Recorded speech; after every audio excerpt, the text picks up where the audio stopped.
সমান মোটা করে টুকরো করে নিন। দুটো কাঠির মাঝখানে একটা বেগুনের টুকরো বসিয়ে ছুরি দিয়ে উপর থেকে প্রায় অর্ধেকের বেশি বেগুন আড়াআড়ি এবং লম্বালম্বি করে ঠিক এইভাবে কেটে নিন। এই বেগুনের টুকরোগুলোকে লবণ পানিতে কিছুক্ষণ ভিজিয়ে রেখে ভালোভাবে চিপে পানি ঝরিয়ে তুলে নিন। এতে বেগুনের রং নষ্ট হবে না এবং বেগুনের তিতকুটে ভাবটাও চলে যাবে। এবারে বেগুনগুলোকে ভালো মতো কর্নফ্লাওয়ারে কোট করে নিন যেন প্রতিটি ভাজে ভাজে কর্নফ্লাওয়ার ঢুকে। ডুবো তেলে বেগুনগুলোকে মিডিয়াম আঁচে ভেজে নিন। বেগুনগুলো ভাজা শুরু হলে দেখবেন বেগুনের কাটা অংশগুলো ছড়িয়ে ফুলের মতো দেখাচ্ছে। এবার কিছু টমেটো পেস্ট, চিনি, ভিনেগারকে পানি দিয়ে মিশিয়ে একটা প্যানে জাল করে ঘন করে একটা সস তৈরি করে বেগুনের ফুলের উপর ছড়িয়ে আর কিছু তিল ছিটিয়ে গরম গরম পরিবেশন করুন। চলুন একটা quick vegetable star fry recipe হয়ে যাক। বাঁধাকপি কুচি করে কেটে নিন। ফ্যাটানো ডিম তেলে ভেজে ঝুরি করে তুলে নিন। এবার গরম তেলে রসুন ও শুকনো মরিচ কুচি ভেজে এর মধ্যে বাঁধাকপি আর সাথে অল্প কিছু গাজর কুচি দিয়ে একটু টস করে লবণ, টেস্টিং সল্ট, টমেটো কেচাপ এবং সবশেষে ডিমের ঝুরিগুলো দিয়ে নেড়েচেড়ে ভেজে নামিয়ে নিন। এন্ড ইয়েস অফ কোর্স, আপনি এটা দিয়ে স্প্রিং রোল বানাতে পারবেন।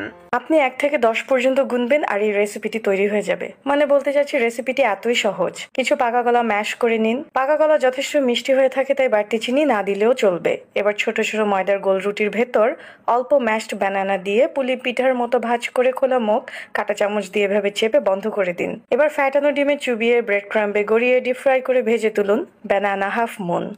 বড় সাইজের আলুকে কেটে এরকম চারকোনা টুকরো বানিয়ে নিন। দুটো কাঠির মাঝখানে আলুকে বসিয়ে উপর থেকে প্রায় অর্ধেকের বেশি অংশ এভাবে কেটে নিন। এবার কাটা আলুগুলোকে লবণ পানিতে ভিজিয়ে রাখুন, এতে আলুগুলো নরম হবে। আলুগুলো এবার পানি ঝরিয়ে কর্নফ্লাওয়ার দিয়ে প্রতিটি ভাজে ভাজে ভালো করে কোট করে নিন। ডুবো তেলে লাল করে আলুগুলোকে ভেজে তুলুন। ভাজার পর আলুগুলোকে সুন্দর ফুলের মতো দেখাবে। এবার সাদা তিল ও কেচাপ দিয়ে গার্নিশ করে নিলেই এটা তৈরি। স্প্রিং রোল কিংবা সামোসা তৈরির বাজারে যে রেডিমেড শিটগুলো পাওয়া যায় সেগুলো থেকে একটা শীট তুলে নিয়ে লম্বালম্বি ভাবে ভাঁজ করে তারপর এটাকে আরেকটা ভাঁজ করে ছুরি দিয়ে ঠিক যেভাবে আপনারা ভিডিওতে দেখতে পাচ্ছেন সেভাবে কেটে দিন। এরপর ভাঁজ খুলে লম্বা অংশটি ঠিক এভাবে রোল করে নিয়ে একটা টুথপিক দিয়ে আটকে দিলেই ছুরি দিয়ে চেরা অংশগুলোকে ফুলের মতো দেখাবে। একটা বাটিতে ডিম ফেটিয়ে কর্ন মিক্স করে পেস্ট্রি শিটের ফুলগুলোকে এই ডিমের মধ্যে চুবিয়ে ডুবো তেলে মচমচে এবং সোনালি করে ভেজে তুলুন।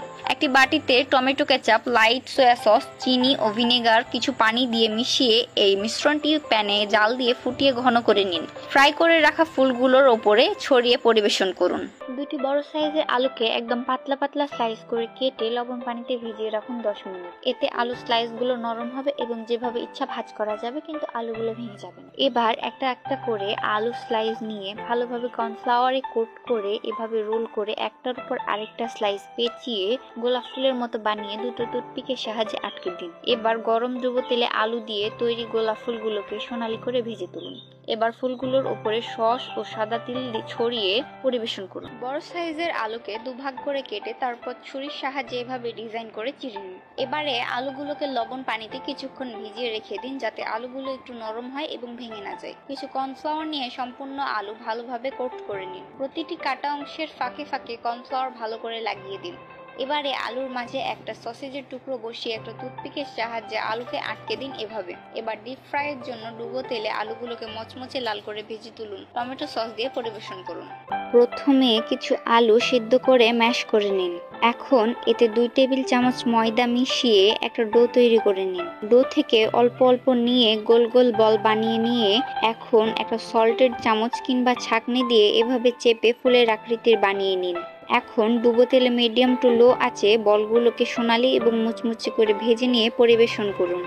একটা আলু ছিলে এভাবে ছোট ছোট কিউব করে কেটে নিন। এবার একটা প্যানে অল্প তেল দিয়ে আলুর কিউবগুলো সিদ্ধ না হওয়া পর্যন্ত স্টির ফ্রাই করে নিন। এবার প্যান থেকে নামিয়ে আলুগুলোর মধ্যে অল্প একটু লবণ এবং একটু কর্নস্টার্চ দিয়ে ভালোভাবে মিশিয়ে সেখান থেকে অল্প অল্প নিয়ে এরকম কিউব শেপের করে নিন। এখন মিডিয়াম টু লো আঁচে কিউবগুলোকে মুচমুচে এবং সোনালি করে ভেজে নিন।